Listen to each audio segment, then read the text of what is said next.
All right, Wednesday, that means it's a track session today. The sun is out, although those clouds are looking a little ominous. So rolled and stretched at home already. Now it's time to do dynamic movement skill work and a little bit more glute and glute med activation stuff. Let's go.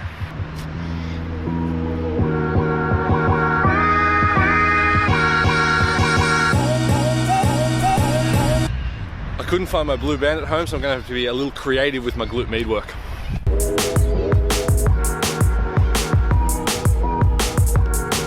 Sun's still out, time to do a little bit of dynamic now.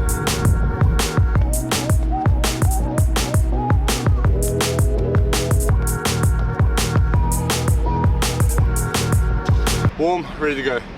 The plan today is a bit shorter distances. I'm going to do 8 by 60 meters on about 3 to 4 minutes rest.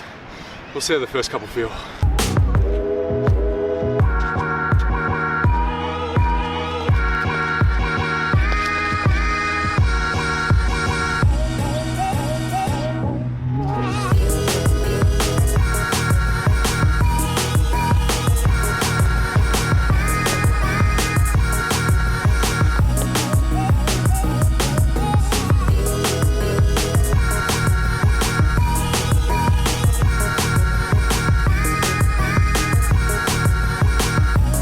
So that's my third session now at the track since my return.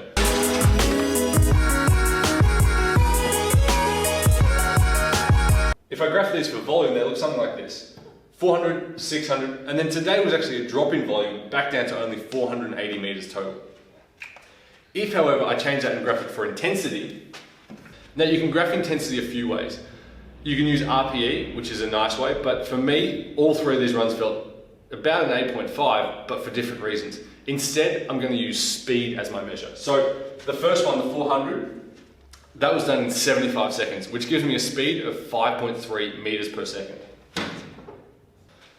The second session, the 200s, now I didn't time these, but 30-ish seconds, which puts it in the 6 meters per second, 6.2-ish meters per second area.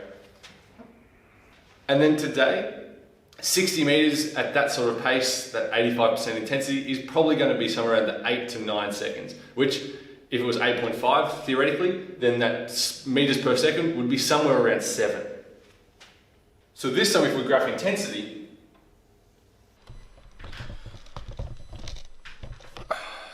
so I was pretty wrong here when it came to speed, but I still think that today's session was a step up in intensity compared to the 200s. Because there was more time spent in acceleration. Now, acceleration is the part that takes the most toll on your body. I'm not going to talk much about it today. I think it deserves an entire episode, which I'll hopefully get to next week. So speeds are wrong, but today was more intense because of that acceleration factor. The key to a good return to sport with anything involving ground reaction forces is to have a graph with no sharp edges. It should be a smooth, gradual return to sport. Especially in my case, in a return from zero. If you're coming off a baseline of zero work and zero intensity, then you need to be very conservative, very gradual in that ramp up so that you don't bring on any injuries.